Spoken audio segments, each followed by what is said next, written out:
Am I back? Are we back? Are we back? Am I back? Testing 1, 2, 3. Pacola tea caught with chocolate in her mouth because the power of suggestion is just too strong. There we go. Okay, now it looks like my dropped frames are at 0%.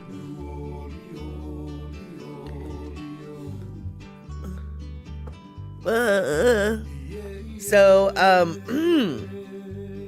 right now the dropped frames are at 0%. Why shutting off my streaming and then restarting my streaming did that, I don't know. While I was stopping my streaming, I did do an internet test, and apparently my upload speed is 817 and my download speed is 568. I was told I have very fast internet and I should be able to handle multiple streaming devices. I said to my computer, well, you better show that when I restart my streaming. And then I restarted my streaming, and now we got 0 dropped frames. So apparently, taking the test, reminding my computer just what it's capable of, and me wagging a finger at the computers might have started the computer to realize I can do it. I can do it. I was tired, but I can do it now. So, let's see here. Oh no, Andre, you were about to say it's so much better, but then it just dropped you. Well, that is your problem because my dropped frames is at 0 right now. So, so if all y'all are still having problems, sounds like a personal problem to me. Ain't nothing I can do about it.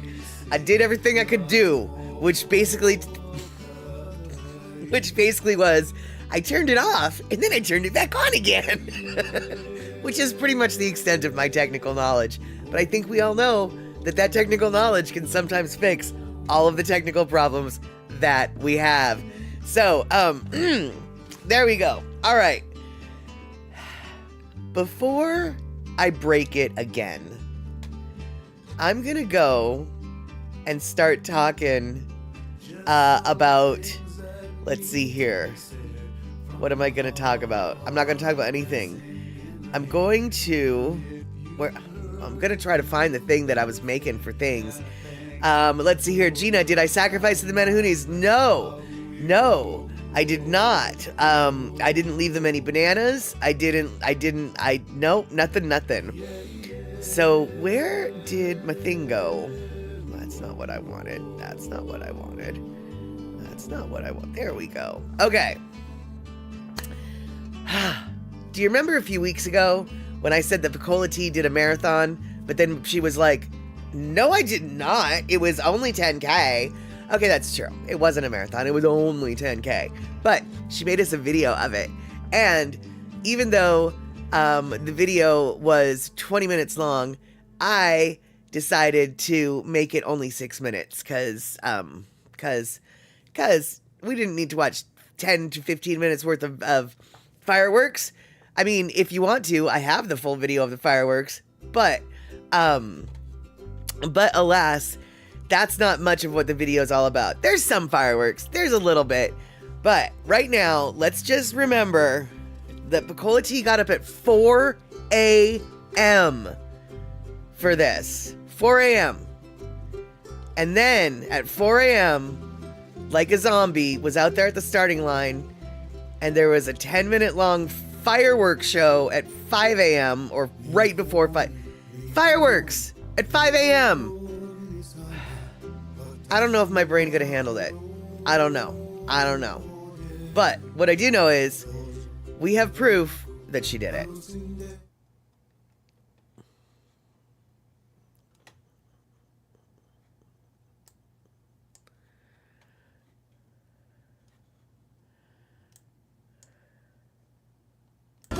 Runners, let's start this race strong. Hit that starting line and run!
That's not gingerbread, but she goes, cookie. Okay, you can do it.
Dang, can't even get through.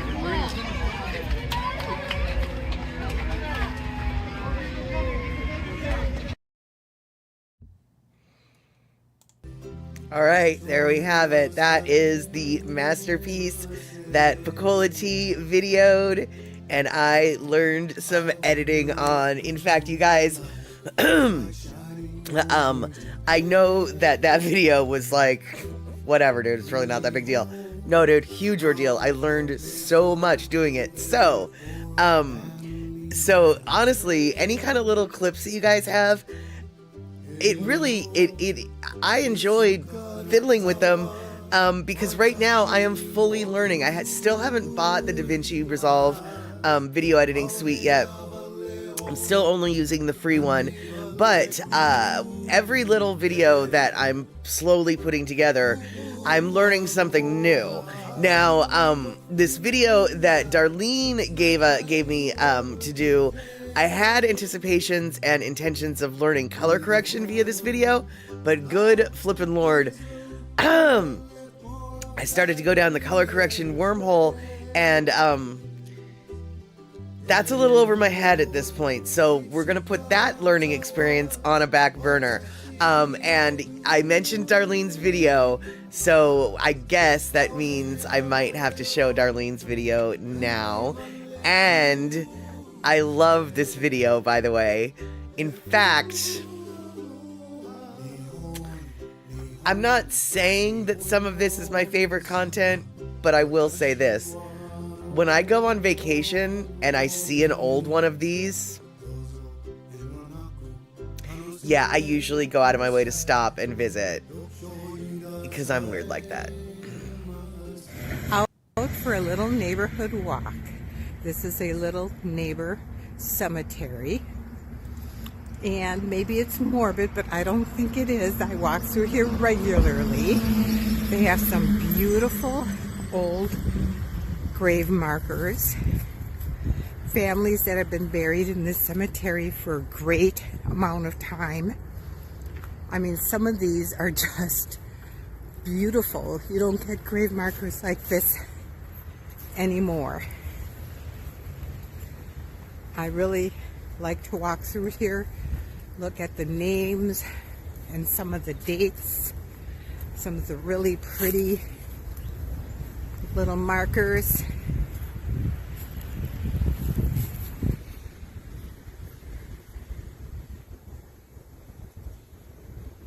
Then you get to walk through some of the prettier little trailways here. Sad some of the older trees have broken in the wind.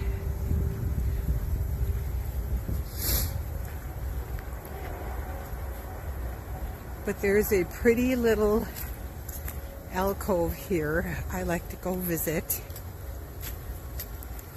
When the sun is shining just right, with all the glass in this alcove, it's just beautiful.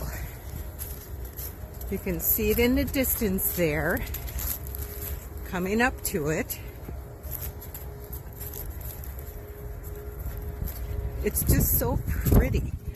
I wish the sun was shining a little more brightly this morning so it could give it a true colorful picture. This was built, I don't know if it was built by the priests, the archdiocese, but it's got cut glass in it everywhere. It's just so pretty. Here's the little alcove I'm talking about.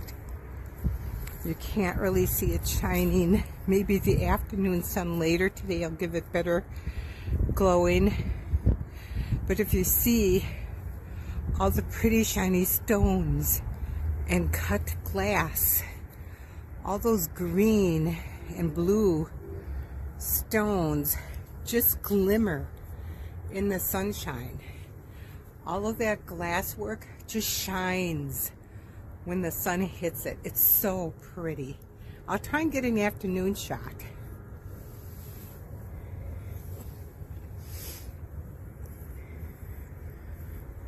It's so pretty. See, more big glass inserts up there. It's all blue and green and shimmery when the sun hits it.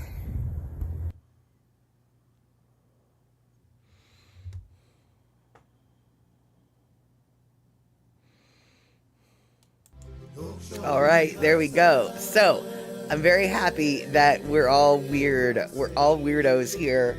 And all of us are like, oh, that's a really cool video. Because it is a cool video.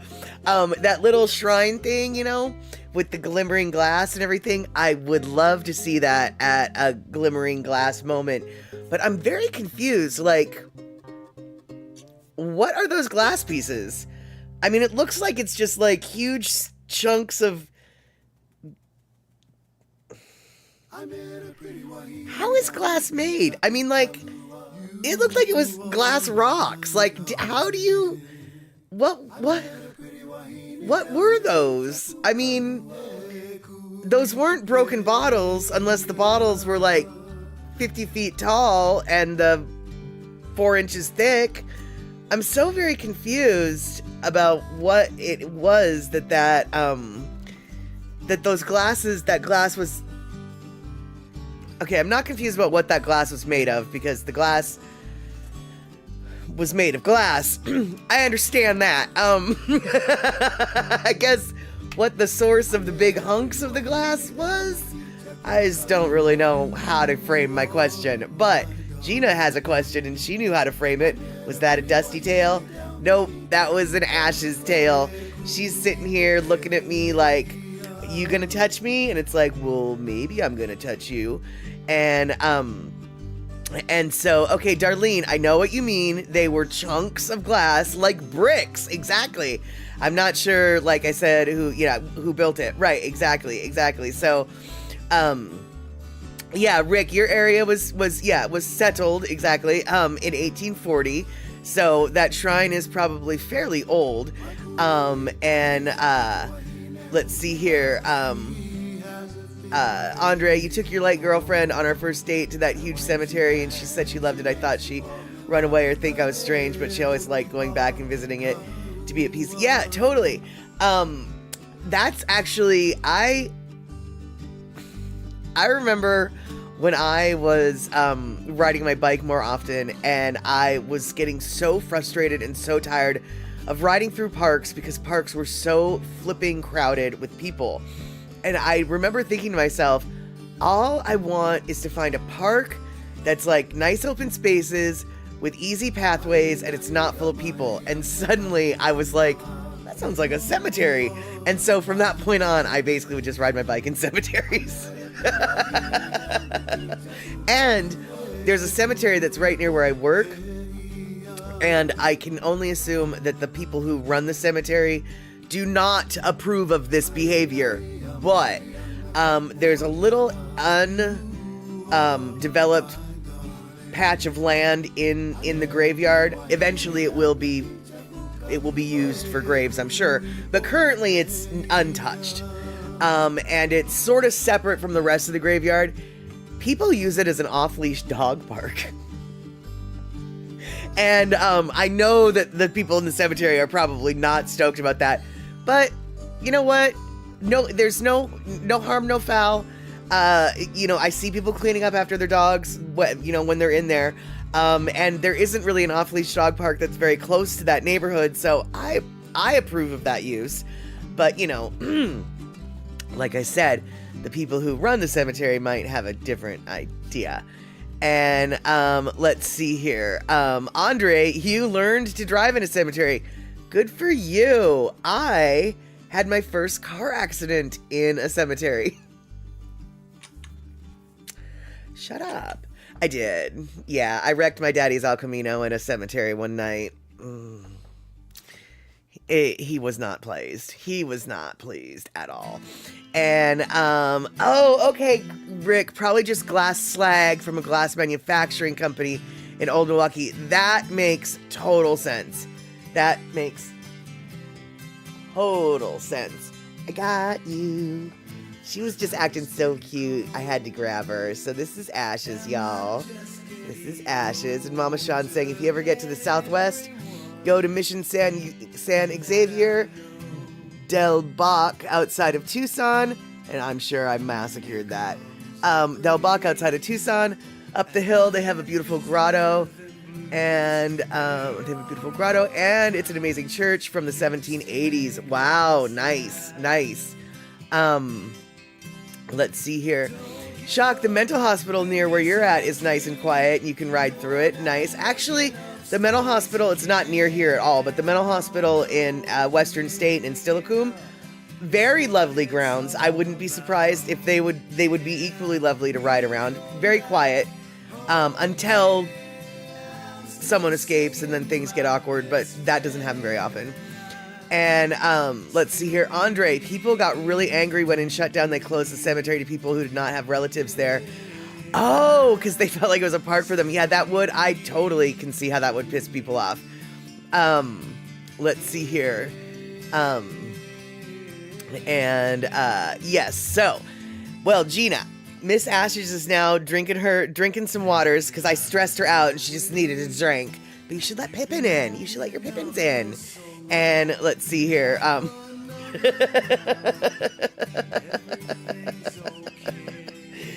And Western State Hospital was just a few blocks from your Steilacoom house.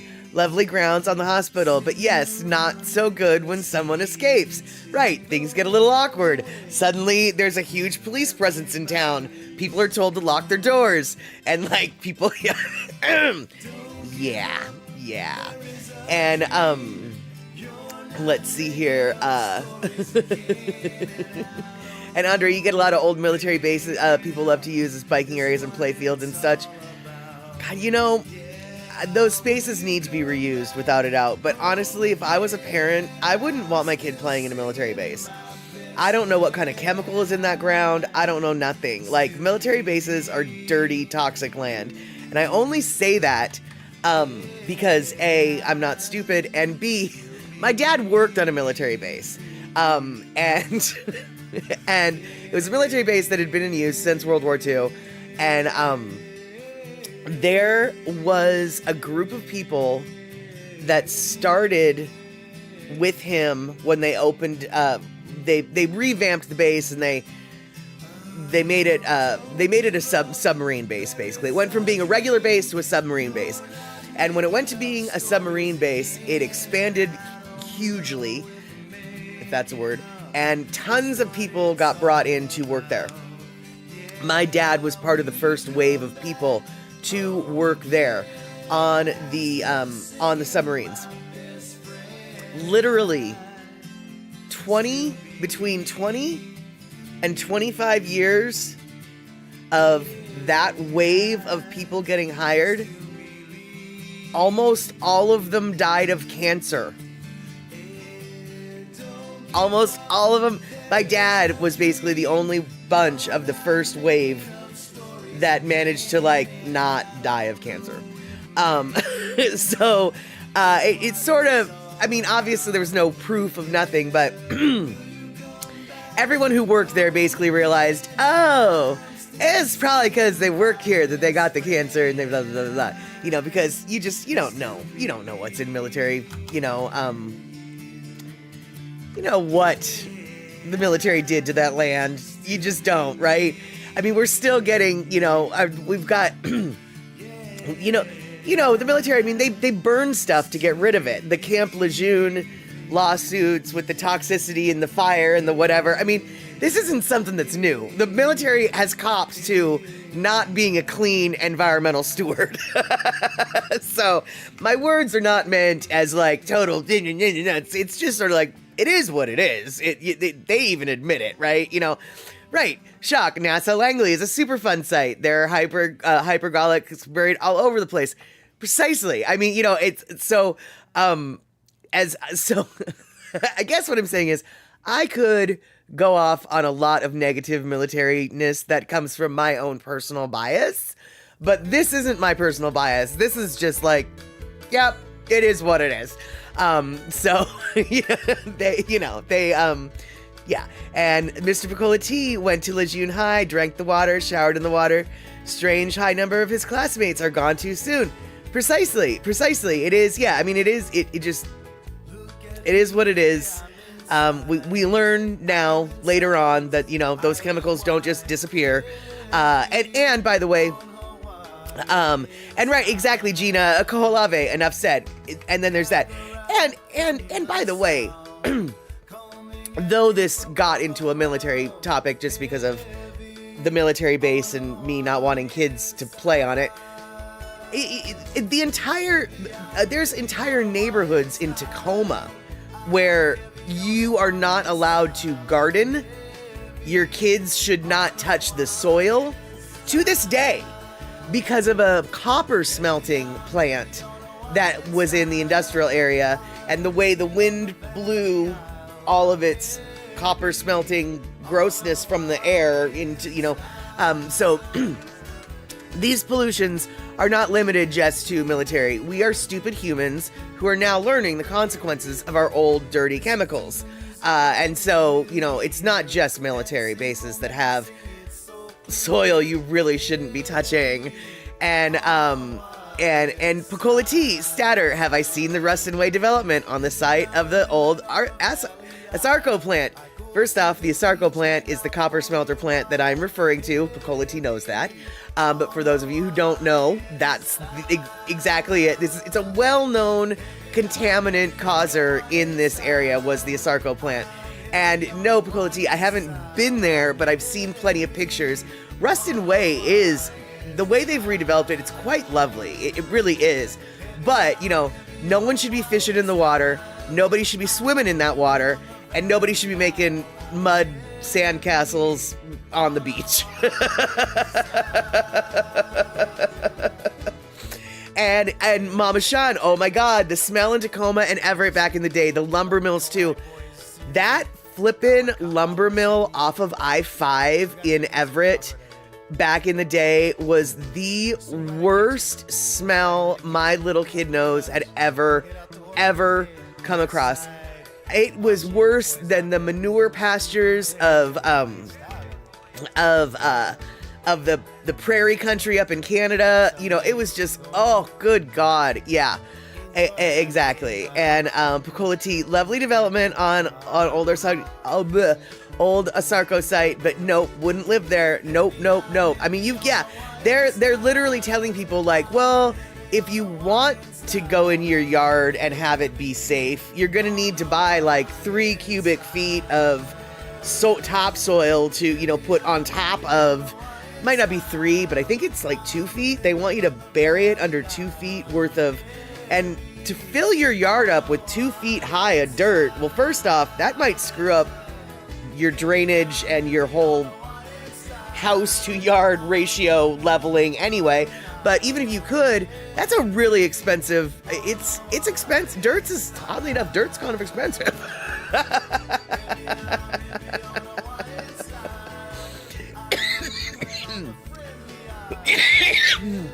Excuse me.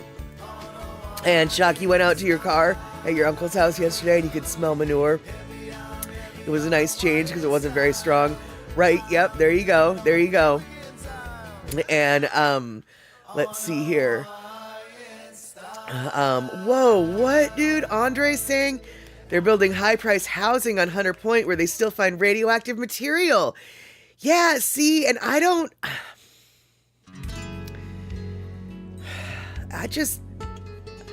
really have to wonder how many disclosure papers are even required for that. I hope there's I hope they at least have one bright yellow fluorescent piece of paper that discloses the radioactive materials that are still being found in the area.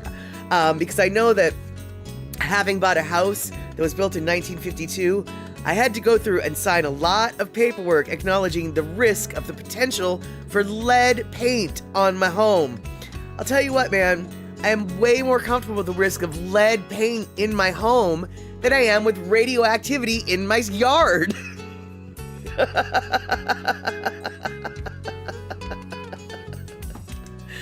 And Picolati, exactly. Those of us who used to live in Tacoma were known for your aroma. Precisely, the Tacoma aroma was was what it was referred to back then.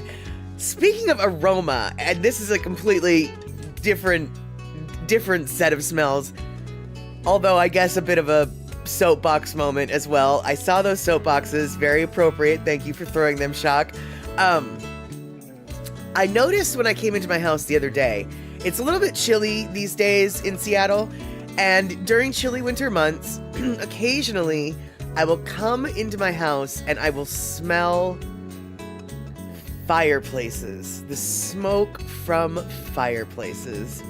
And Andre, thank you so much for gifting a tier 1 sub to Puzzy Cat. So good to have that happen. Thank you. You're so generous. Good Lord. But I gotta tell you guys, as asinine, and boy is it asinine, to think that an urban area like Seattle still has houses that burn wood as a source of heat. Like, that's just stupid.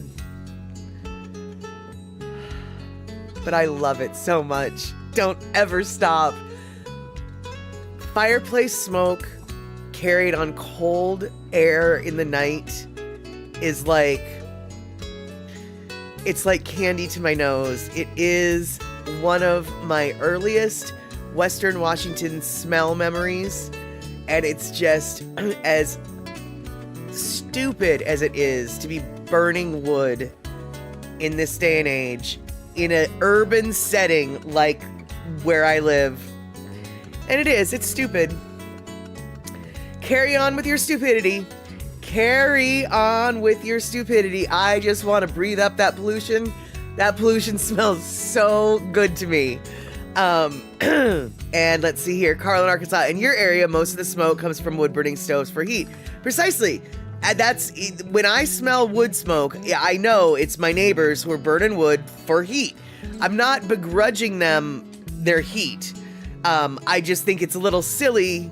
Literally, I do live in a town of 50,000 in the most populated segment of Western Washington. It's very silly to think that people still depend on wood for their heat in an urban setting. And I'm sure plenty urban air quality people would love it to ban those things. But I don't give a flying fork how stupid it is. I don't give a flying fork how flippin' pollution it is. Not very many people do it anymore, and so let the ones that do it, because I love the smell of firewood smoke, of fireplace smoke, of campfire smoke. I love the smell of fireplaces.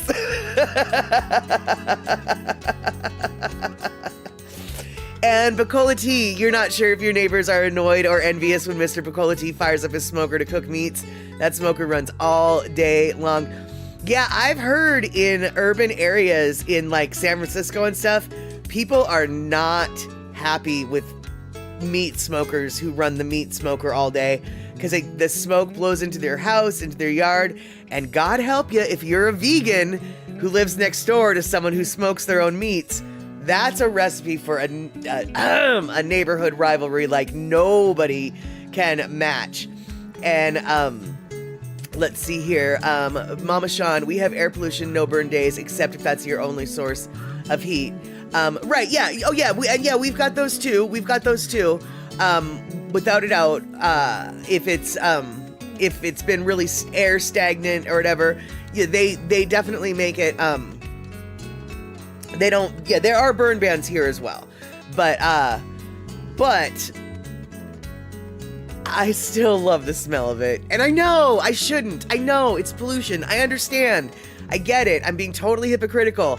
Copper smelting is so gross and needs Sonata. And radioactive material, oh my god, I wouldn't let my kids touch that. But here, go breathe this sooty wood smoke and fill your lungs with, yeah, I get it. I'm nothing if not inconsistent.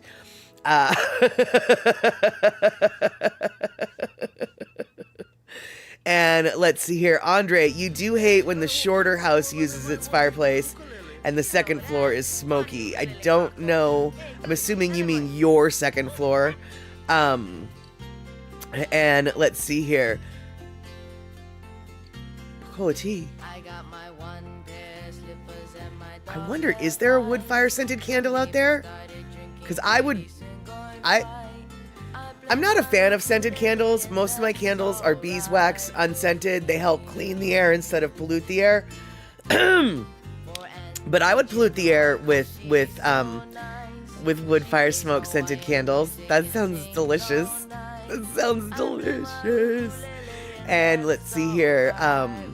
Darlene talking about how it does get really warm with the wood burner, but still enough to keep the place going when it's so bitterly cold up there in winter. Right, yeah, totally. Well, and that is the problem, because back when I was a kid, we used to, what am I trying to say? We only had a wood burning stove insert in our fireplace as our source of heat for the winter months when I was a kid growing up. It wasn't the only source of heat. I mean, we did have heat, but my parents would rather use the wood stove. Back in the 70s and all, when power was expensive and when you lived in Washington, wood was not. And so, So we would, we had, but the problem is, you've got a 2-story house. You've got the inserts on one side of the house. The bedrooms are on the other. So we had to come up with a creative series of fans.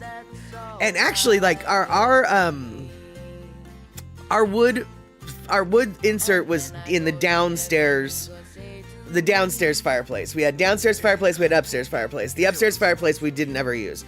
The downstairs fireplace is where the wood insert was.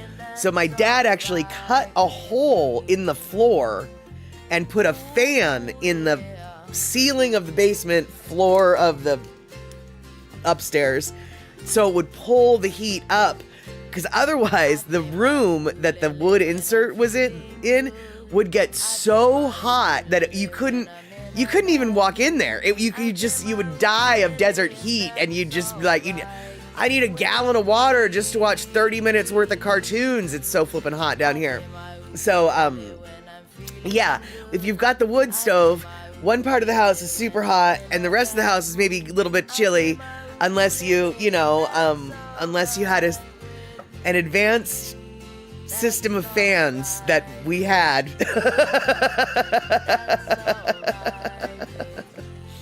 And, oh, wow, okay. Mama Sean, Amazon has a campfire smoke scented candle. And, okay, quick internet search reveals that dozens of companies sell wood fire scented candles. Okay. All right, there we go. And let's see here. Yes, exactly, Darlene. My dad I'm sure that when the house eventually got sold, well, actually, that's not true. There's no I'm sure. I know this for a fact. When I eventually had to sell my parents' house, I did have to show the guy who was buying it, like, there's a hole in the floor here, and here's the reason. And he was just like, I'm so glad you told me that, because I never would have put that 2 and 2 together, because by the time we sold the house, the insert was gone and blah, blah, blah. But yeah, but seriously, yeah, hole in the floor. It made all the difference in the world. It suddenly made the room where the insert was located bearable to live in again. And hey, DJ Smook, good to see you. We're talking about pollution and winter smells and burning fires, and how burning fires shouldn't smell good, but they do. At least they do to my nose. Alrighty, so we are already at the 6 o'clock hour almost, which is crazy. And I want to thank you guys for, oh my goodness, Andre, thank you for the 400, the 400 bits. And Twitch just added 40 more bits, so I'm confused. I don't know why Twitch is adding bits, but thank you, Twitch, also. But thank you, Andre, really. And, let's see here. Yes, exactly, DJ Smook. Cedar smoke on a cold winter's night smells so good. Absolutely. Gina, that's what I was trying to get to. It's a Lono listening break time. So, I'm going to put some Lono on, and then when we come back, we're going to talk about raspberries.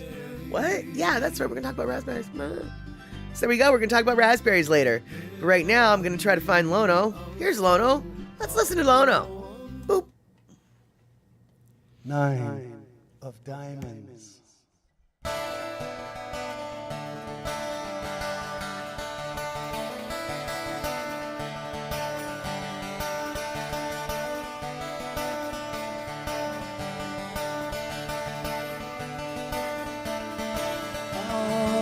Gazing to the night sky and see all the diamonds lit up silently, and the moon that will rise, then realize we are stardust in each other's eyes.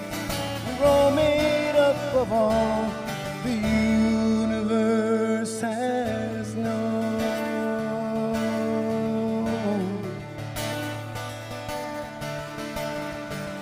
Take the long and the winding road home, path that is taken along.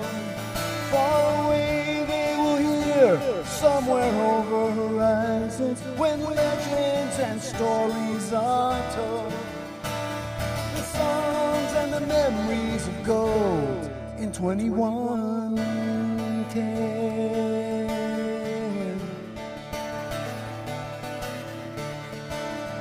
Oh, we all need someplace to stay as days and the nights fade away and the years go by oh so fast, and change is a constant reminder we are the same.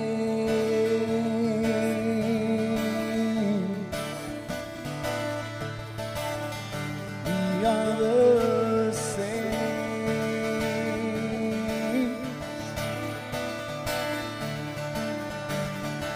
Hey, hey.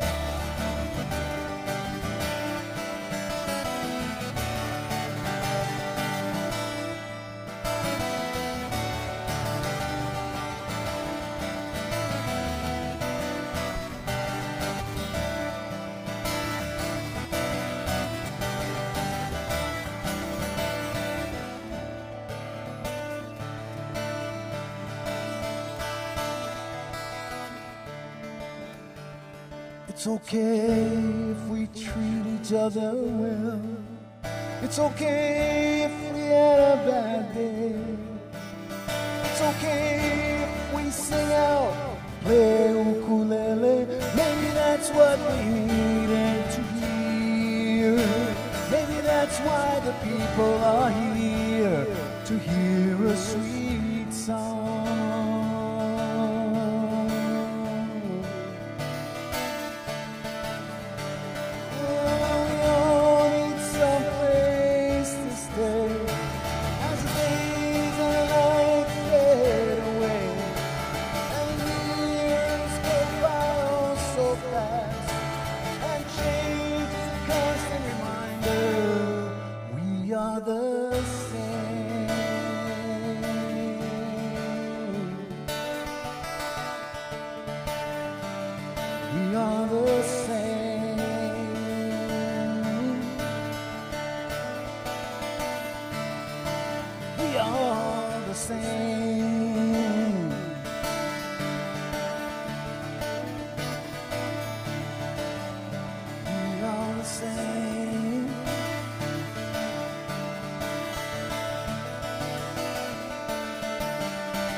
We are the same, 9 of diamonds.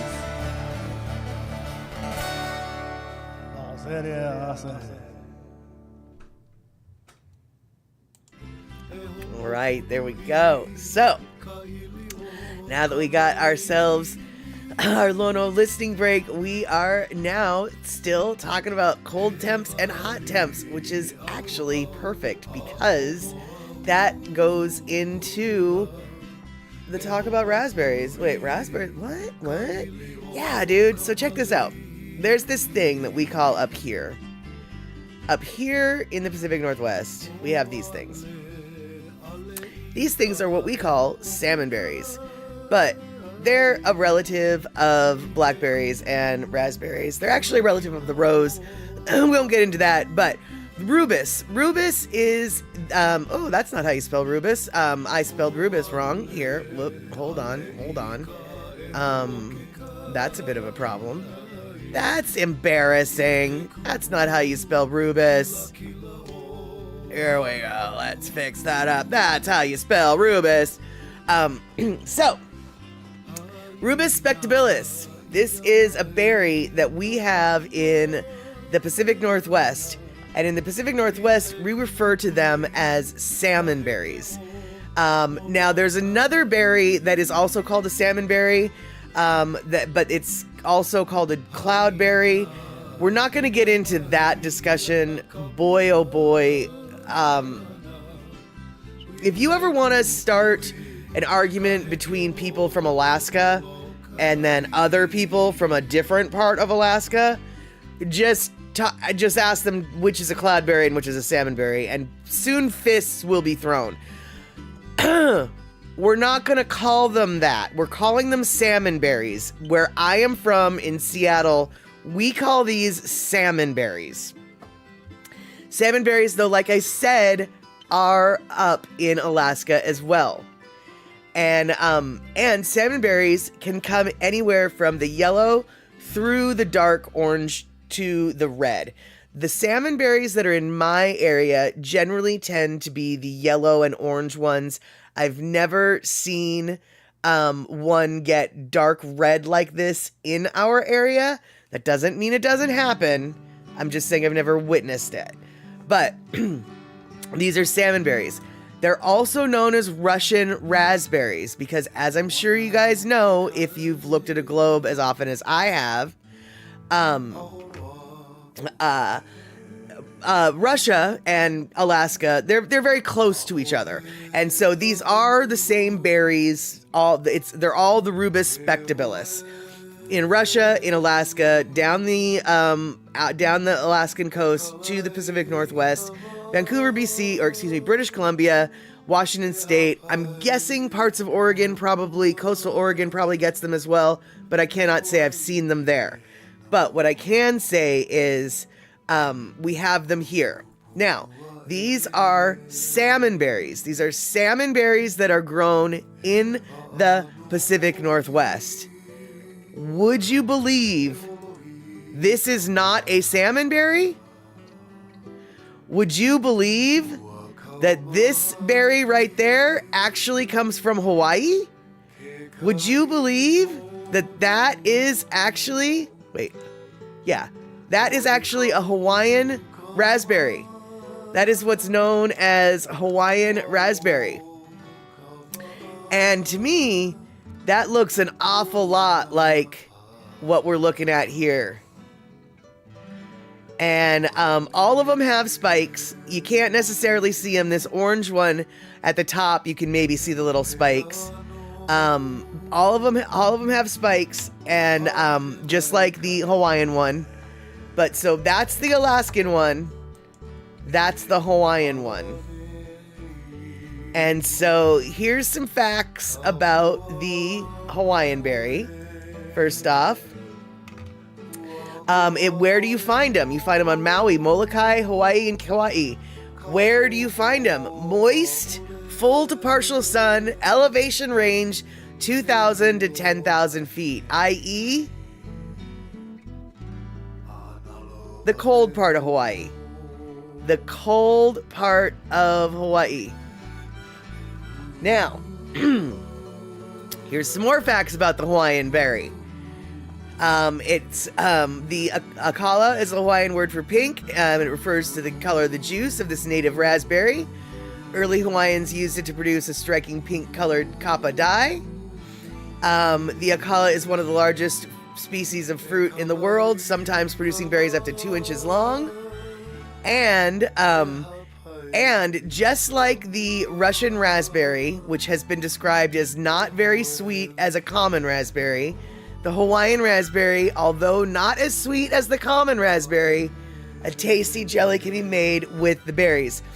That is 100% true with the salmonberries from around here. Salmonberries really are not very tasty berries. They're very watery, limited sweet. I can only assume if you cook them down to concentrate their flavor, they would be delicious. But for the most part, salmonberries are not very flavorful. Just like the Hawaiian berry. Although not as sweet as the common raspberry, a tasty jelly can be made with the akala berries. Now, why am I talking about this? Well, I'll tell you right now why I'm talking about this. These pictures of the Alaskan salmonberries were taken from several people. I belong to an Alaskan harvesters group. And so these pictures were literally taken in the last year. And these berries, this particular batch of berries was harvested in July. And it was harvested in July in Southeast Alaska. These particular berries were harvested much further north of Anchorage. And these particular berries were harvested August 25th. August 25th, near the end of the summer season. Right around the time, I would assume, that some birds might decide it's time to fly south for the winter, because it gets winter sooner quicker up in Alaska than it does, say, in the Pacific Northwest. And what do you know? We already talked about this, thanks to Picola Tea. We know of a bird that goes from Alaska to Hawaii every year for the winter. And we know this bird because Picola Tea told us about the golden plover. The golden plover, their migration takes us from parts of Russia or Alaska down to Hawaii.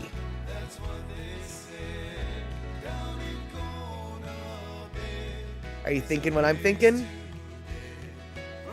Are you thinking what I'm thinking? That's what I'm thinking, Picola Tea.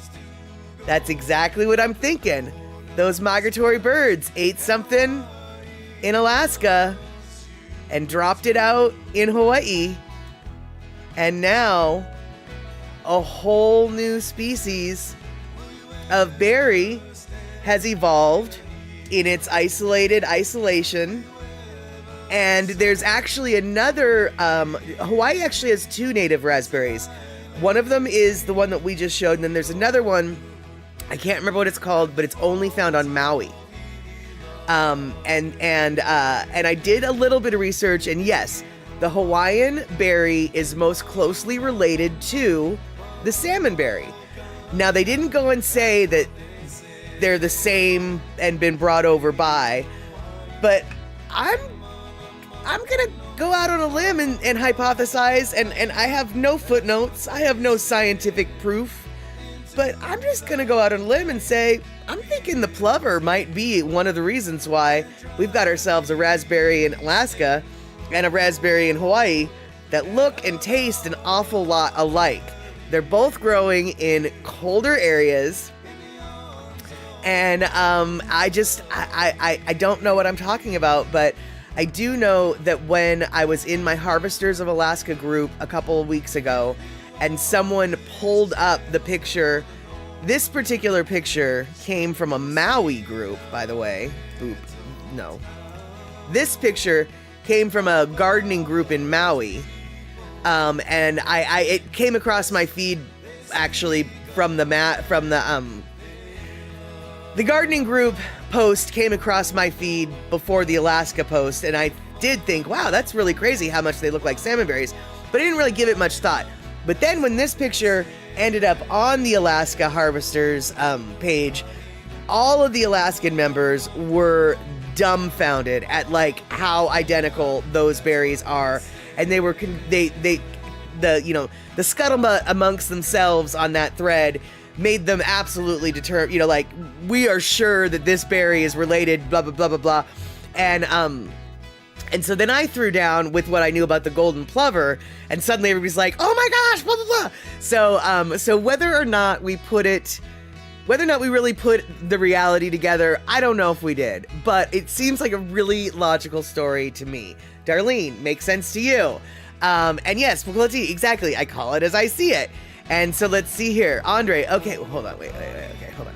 Andre, okay, they do eat berries for most of the year. Golden plovers eat larval and adult insects, including beetles, grasshoppers, wasps, ants, flies, mosquitoes. They also eat spiders, snails, worms, blah, blah, blah, blah, blah, blah, blah. In the late summer, they readily eat berries, mostly crowberries and blueberries, which help them put on fat for their long migration. Well, my best guess is those salmon berries are part of that diet as well. And like I said, because at first when I was like, wait, at first I thought they were responsible for the migration or for bringing the seed over. But then I thought that doesn't really make sense because they don't really migrate during the time that the berries are ripe. But then I was thinking, wait, that's the berries that are ripe in my area, because in my neck of the woods, the berries get ripe in early July, just like in Southeast Alaska. The Juneau area is, so it's like it's early July, late June where we get them here. And if that's the case, then the birds wouldn't be migrating then. But then when I saw, wait, some of these harvests are taking place in late August, well, suddenly that changes it completely. And so, yeah, birds migrate and bring berry seeds. Seems like a good theory. Yeah, you know, I'm curious, and I didn't have time to go deep enough down the rabbit hole. But I am curious if there's ever been any DNA studies on either of those berries. I'm guessing not, but I'm also guessing if there has been or will be, they're gonna find that they are very closely related. And so let's see here. Darlene, are berries on your back fence? You have to be sure to pick them regularly as they gradually ripen, or the birds will just go after them. Yeah, and you'll not get any. Exactly. And and let's see here, Andre, but do they bring coconuts if they are not African swallows? I think that it has been widely proven that African swallows are the only ones who can carry a coconut. Now, whether or not African swallows migrate to Hawaii is a different thing entirely, but one thing I do know is coconuts do float. So, they might not need the African swallow after all. Monty Python reference in case you guys don't know. But anyway,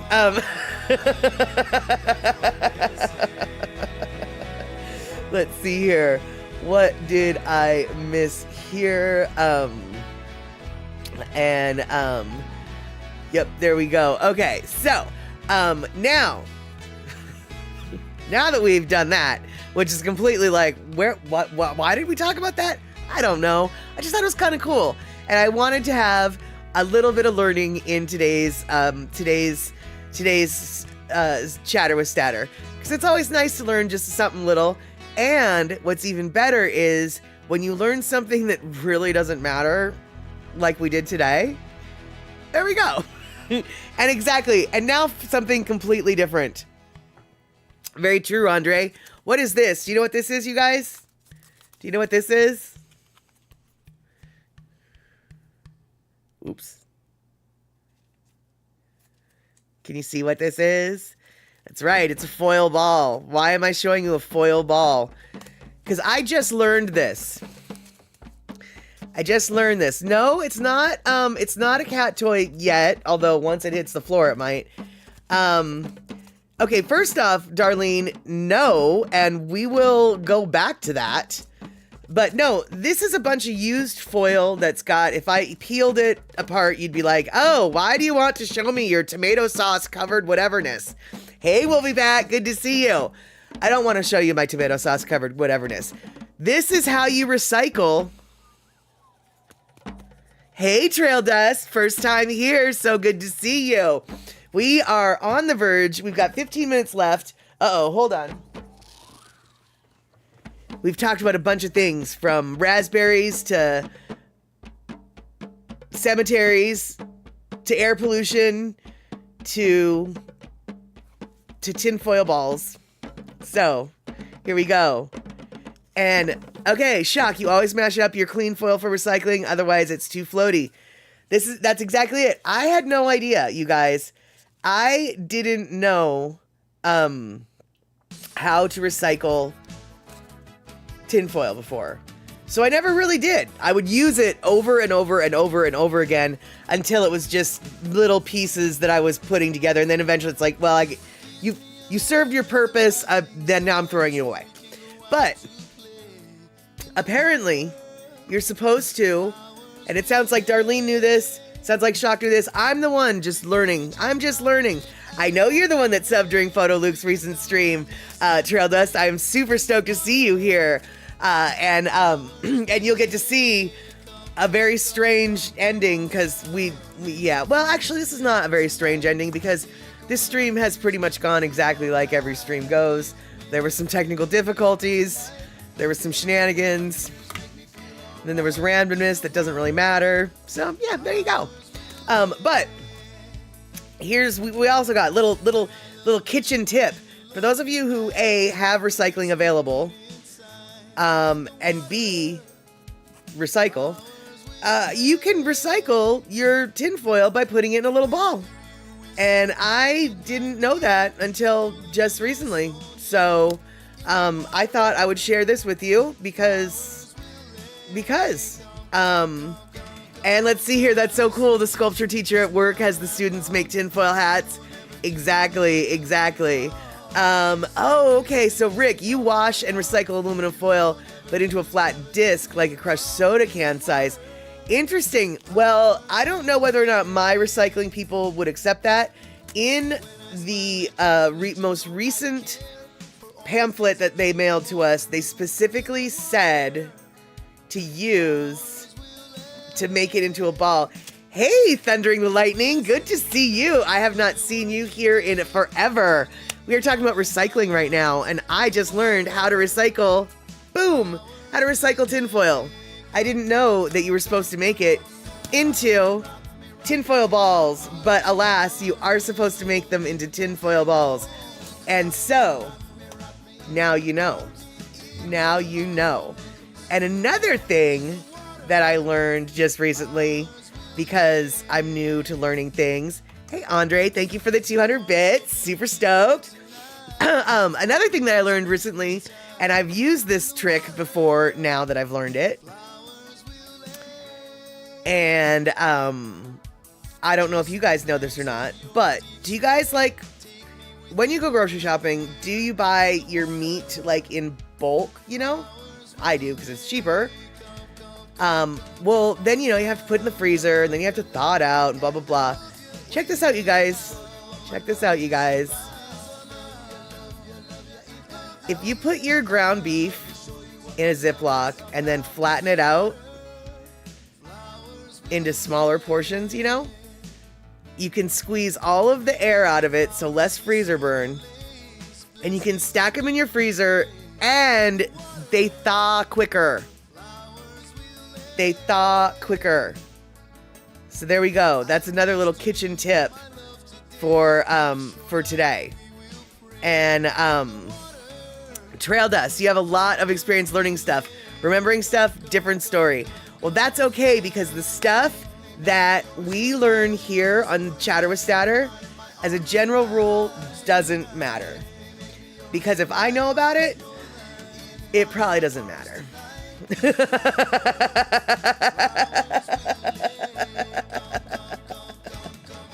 So if you forget, it's okay. It's totally okay if you forget. Because it didn't matter to begin with. It did not. And so, does anybody else have any kind of random kitchen tips? Okay, here, Darlene, we do buy bulk and portion it out. Wrap like you're showing here. Flat. Takes up less room. And like you said, thaws quicker. Exactly. See, now, just because I said it doesn't make it true. But Darlene, she has experience about things and stuff. So if Darlene comes in and says, oh yeah, she's right, then I think it's safe to say that, oh yeah, I might be right. And Gina, you know a lot of random meaningless stuff.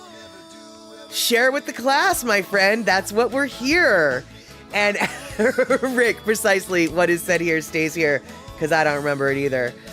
There you go. Oh yeah, and you do it with pork too. That totally makes sense.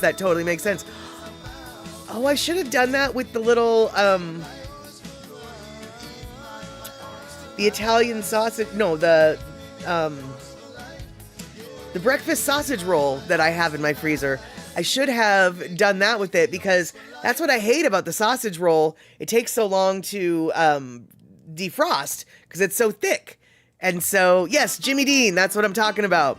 I should definitely,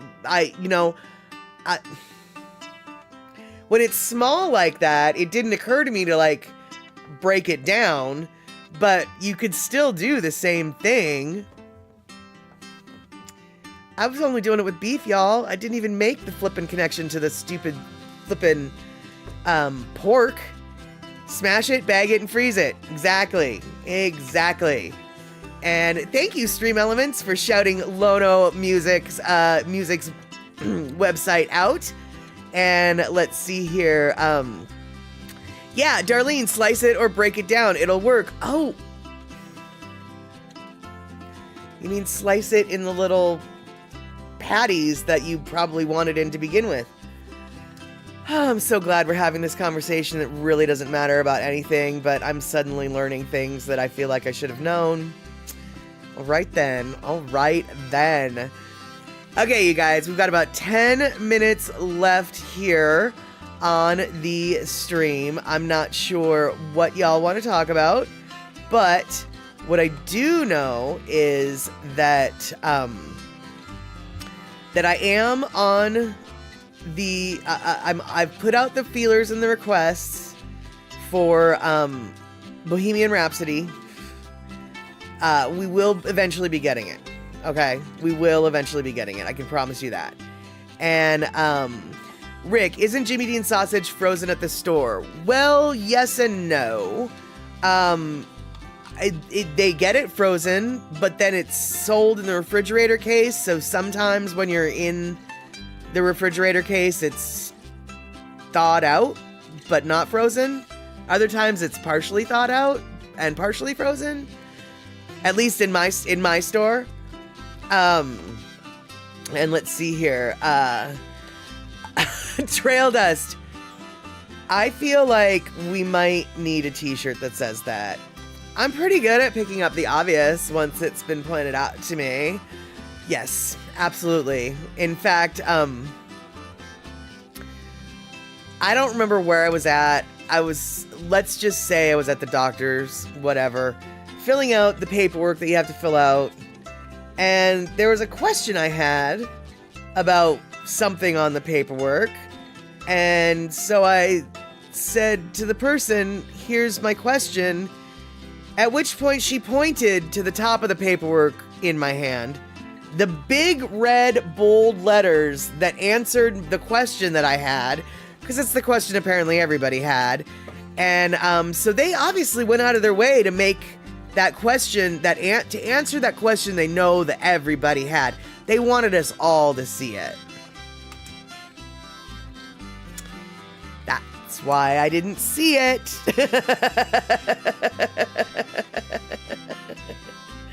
And as far as the unstinking the dog, first off, I don't think that she's got skunk smell on her stinky Ellie dog. She's just got stinky Ellie smell on her stinky Ellie dog. But if she does have skunk smell, the scientific solution is hydrogen peroxide, Dawn dish soap, and one other thing. I think it's baking soda, actually. So, but I don't think that that's what the issue is. One thing I can say though, Shock, is the type of food that you're feeding her can affect how stinky she smells as a regular dog.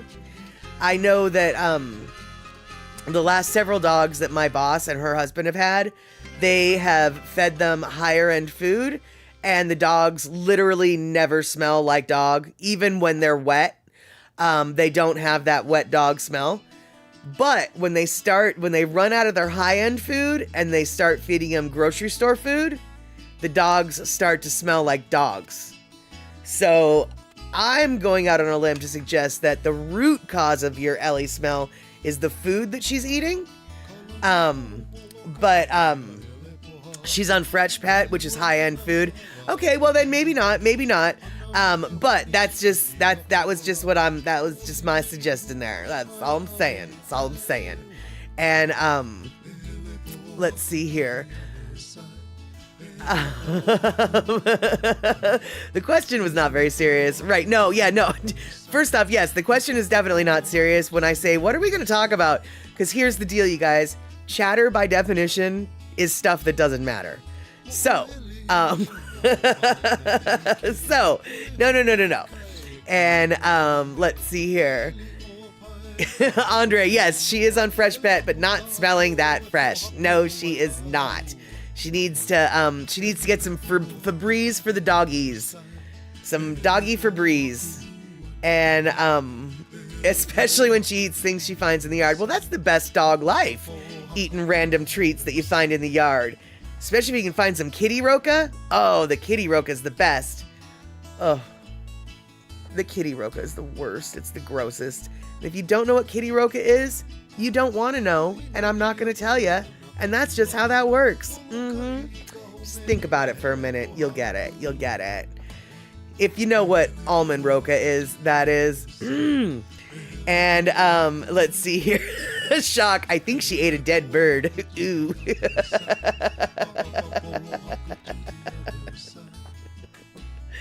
Well, you know. Let's see here. Okay, Shock. Kitty Roca is called Kitty Crunchies here. Yeah, then there you go. You know what I'm talking about. Yeah, you know what I'm talking about.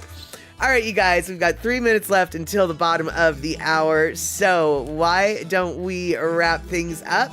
We will see each other hopefully on Wednesday, where I will have another video from Darlene. I'm working on it right now. Well, not right now. Right now I'm here.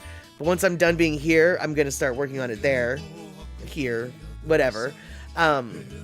It's not a cemetery video, even though if it was, we'd show it again. So let's see here. I'm going to have another video of Darlene's on Wednesday. I think on Wednesday we might talk about some beavers, because we've got some beaver action that is happening in California.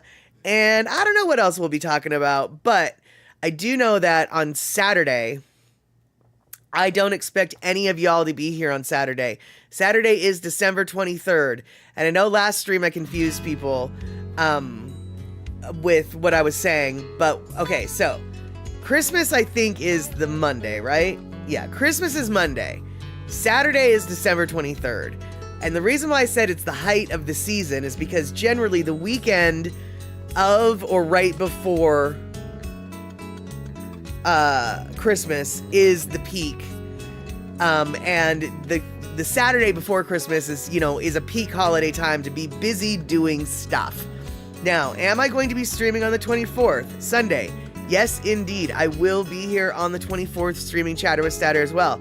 I expect I will be alone, and I will be talking to myself, and that'll be fine and dandy. I talk to myself all day, every day. So, so Mama Sean, the cat brought in a live mouse, your dog grabbed it, instantly spat it out. Oh my god, what the hell was that? It wiggled in my mouth. What are you doing? That is so cute. All right, Puzzy Cat coming in with our 2-minute warning. That is right. That is right. So, Darlene, you won't be here on the 23rd, but yes to the 24th. Awesome. I understand, though, if nobody can be here on either the 23rd or the 24th. 23rd, we will be watching The Ref, my favorite Christmas movie. 24th, we will be talking about whatever we're going to be talking about, holiday stuff or not. And then on New Year's, no, not New Year's, on the 30th of December, Saturday, the 30th of December, I will be showing 4 Rooms. It's a movie that takes place on New Year's Eve. I don't know if you guys will like this movie. It's kind of dark. It is a comedy, but it's kind of dark. Madonna's in it. Antonio Banderas is in it. Tim Roth is in it.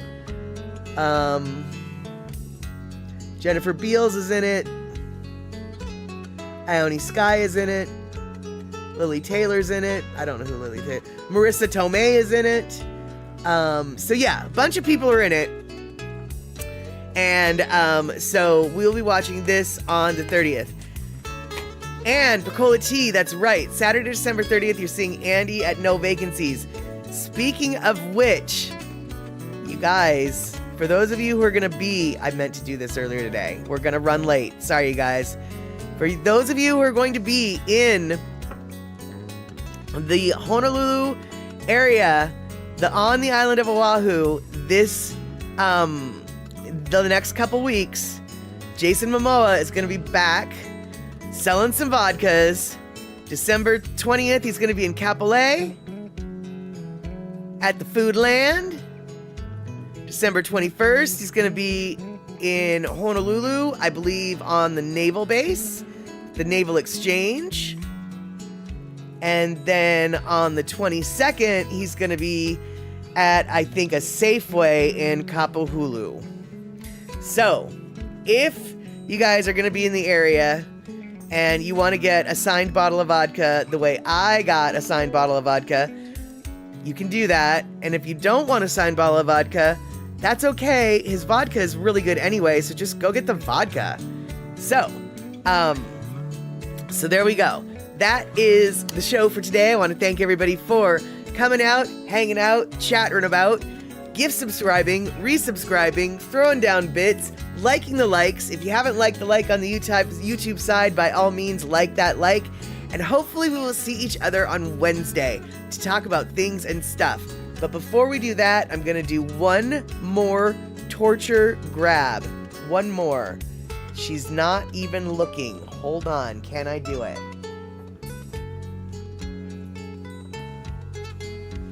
Here's Asage saying goodbye. She's very unhappy. Very, very unhappy. But that's okay. All right. Now we can say bye. Have a good one.